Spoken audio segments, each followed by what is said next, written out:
muntik nang hindi matuloy yung unang physical store namin. Kalahating taon na mula nung huling post namin tungkol dito. Pero ganito pa rin yung lagay niya ngayon. Halos walang pinagbago. Nagkaroon kami ng delay sa permits. Pero sa totoo lang, masyado kaming na-excite noon at nagkulang sa pagplano. Yung original na design namin is parang luxury watch plus coffee shop ang concept. Maganda talaga at aesthetic. Pero natauhan kami nung nakita namin yung initial cost. Marami na rin kasi kaming nabasang kwento ng ibang business owners na nalugi dahil pinilit na yung nasa isip nila imbes na tingnan yung reality.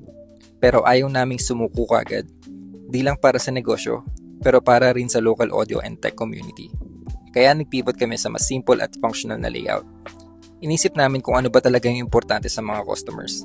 Tahimik na paligid, maayos na demo area, pati yung dedicated tech repair station.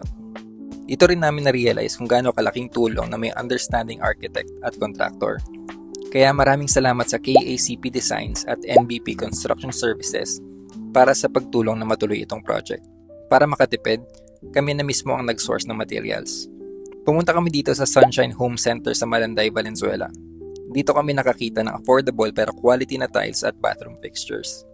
Salamat din kay Ma'am Jessa na nag-assist at nagbigay pa ng discount. Para naman sa electrical supplies, pumunta kami sa Trev Electrical. Dito lang pala sila sa tapat ng SM Valenzuela.